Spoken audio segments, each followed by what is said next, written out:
Assalamualaikum warahmatullahi wabarakatuh. Perkenalkan, nama saya Sarah Agustiani dengan NIM B1B22 1081 dari Prodi Ilmu Politik Fakultas Hukum.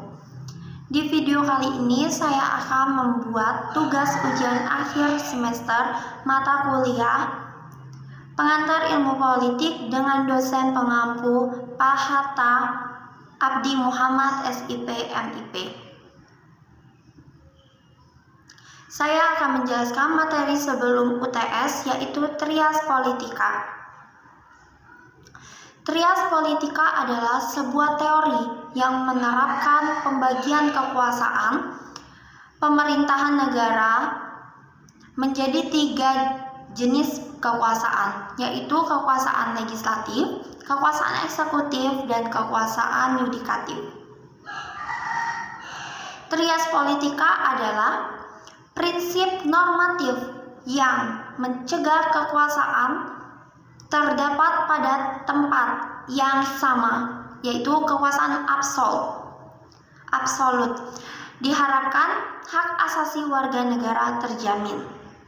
Trias Politika pertama kali dikemukakan oleh Montesquieu, seorang pemikir politik asal Prancis. Saat ini penerapan Trias Politika dilakukan di banyak negara termasuk Indonesia. Montesquieu mengemukakan teori Trias Politika yang membagi kekuasaan pemerintahan menjadi 3 jenis. Teori ini kemudian banyak diadopsi pada diskusi-diskusi mengenai pemerintahan dan diterapkan pada banyak konstitusi di seluruh dunia. 3 jenis teori pada Trias Politika meliputi dari kekuasaan eksekutif, yaitu pelaksanaan undang-undang, kekuasaan legislatif, yaitu pembuatan undang-undang, dan kekuasaan yudikatif atau kekuasaan kehakiman sebagai pengawas pelaksanaan undang-undang. Meski penerapan Trias Politika di Indonesia tidak dilaksanakan secara sepenuhnya, pembagian kekuasaan Indonesia juga terbagi menjadi 3 fungsi, yakni yang tadi fungsi eksekutif, fungsi legislatif, dan fungsi yudikatif. Hal-hal mengenai peraturan kekuasaan telah diatur dalam Undang-Undang Dasar 1945 selaku landasan konstitusi utama di negara Indonesia. Peraturan kekuasaan telah diatur dalam Undang-Undang Dasar 1945 selaku landasan konstitusi pertama negara Indonesia.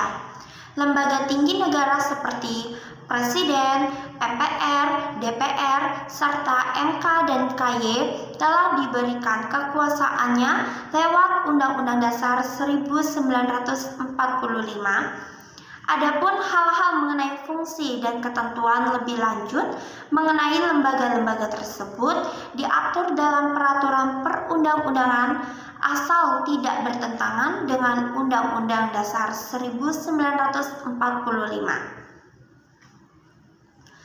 Kekuasaan eksekutif dipegang oleh Presiden dan para pembantunya. Kekuasaan eksekutif di Indonesia dipegang oleh Presiden dibantu oleh Wakil Presiden dan pembantunya. Kekuasaan eksekutif dipegang oleh Presiden dan para pembantunya. Kekuasaan eksekutif di Indonesia dipegang oleh Presiden dibantu oleh Wakil Presiden dan pembantu Presiden. Sementara di tingkat daerah, lembaga eksekutif gubernur, bupati, atau wali kota beserta kepala desa atau lurah desa atau kelurahan. Lembaga eksekutif masuk dalam sebuah rezim pemerintahan. Indonesia menganut sistem presidensial sebagai kepala negara dan sebagai kepala pemerintahan dalam sistem pemerintahan Indonesia. Tolak ukur kesuksesan presiden dapat dilihat dalam berbagai faktor dan bidang, mulai dari kestabilan ekonomi, pembangunan infrastruktur layanan pendidikan dan kesehatan, aspek sosial budaya, serta pemenuhan janji-janji politik saat masa kampanye. Tugas dan wewenang presiden sebagai lembaga eksekutif juga telah diatur dalam Undang-Undang Dasar 1945. Di antaranya, menjalankan undang-undang. Kekuasaan legislatif dipegang oleh MPR, DPR, dan DPD. Kekuasaan legislatif di Indonesia dipegang oleh beberapa lembaga tinggi negara, yakni MPR, DPR, di tingkat nasional beserta DPRD, tingkat pemerintahan daerah. Lembaga-lembaga ini berwenang untuk menyusun dan membuat undang-undang serta mengatur dan memberi persetujuan mengenai anggaran negara.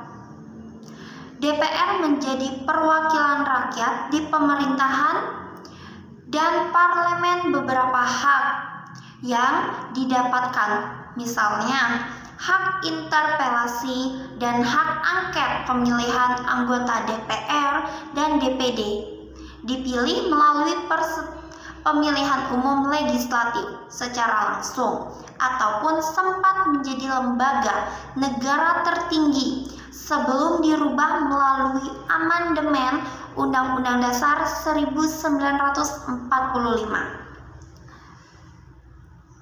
sehingga menjadi lembaga tinggi negara saja, tidak lagi menjadi lembaga negara yang tertinggi. MPR juga berwenang melantik presiden dan wakil presiden terpilih hasil pemilu, dan jika terjadi kekosongan kekuasaan eksekutif karena faktor tertentu, MPR bertugas mencari penggantinya. Kekuasaan yudikatif di Indonesia dipegang oleh lembaga seperti Mahkamah Agung, Mahkamah Konstitusi, dan Komisi Yudisial. Lembaga yudikatif menjadi lembaga tinggi dengan elemen terkuat, namun karena kita lihat saja masih banyak ditemui hakim yang korupsi dan menyalahgunakan kekuasaan. Semoga kedepannya ini tidak terjadi lagi, yakni fungsi lembaga yang memberi sanksi bagi pelanggar hukum pada lembaga tinggi negara. Dalam hal ini, tugas dan wewenang Mahkamah Agung dan Mahkamah Konstitusi juga telah diatur dalam Undang-Undang Dasar 1945 dan peraturan perundang-undangan lebih lanjut. Namun sekali lagi, dalam penerapannya sistem pemerintahan Indonesia masih banyak terdapat kekurangan. Hal ini masih menjadi tugas penting bagi lembaga kehakiman di Indonesia. Pemisahan kekuasaan sangat penting karena bersifat horizontal, dalam arti kekuasaan dipisah-pisahkan ke dalam fungsi-fungsi yang tercermin dalam lembaga-lembaga negara yang sederajat dan saling mengimbangi. Sedangkan pembagian kekuasaan bersifat vertikal, dalam arti perwujudan kekuasaan itu dibagikan secara vertikal ke bawah kepada lembaga-lembaga tinggi negara di bawah lembaga pemegang kedaulatan rakyat. Pembagian atau pemisahan suatu kekuasaan sangat penting agar tidak terjadinya tindakan sewenang-wenangan dari masing-masing pemerintahan atau lembaga-lembaga dibentuk agar sesuai dengan konsep kedaulatan rakyat yang berorientasi pada tegaknya the rule of law, pengendalian kekuasaan, otonomi daerah, serta check and balance. Teori pemisahan kekuasaan menimbulkan berbagai pengertian dalam berbagai hukum konstitusi. Misalnya pemahaman tentang sistem check and balance, kemerdekaan kekuasaan kehakiman, delegasi kekuasaan legislatif, tanggung jawab eksekutif terhadap badan pembentukan undang-undang, hak uji material, dan sebagainya.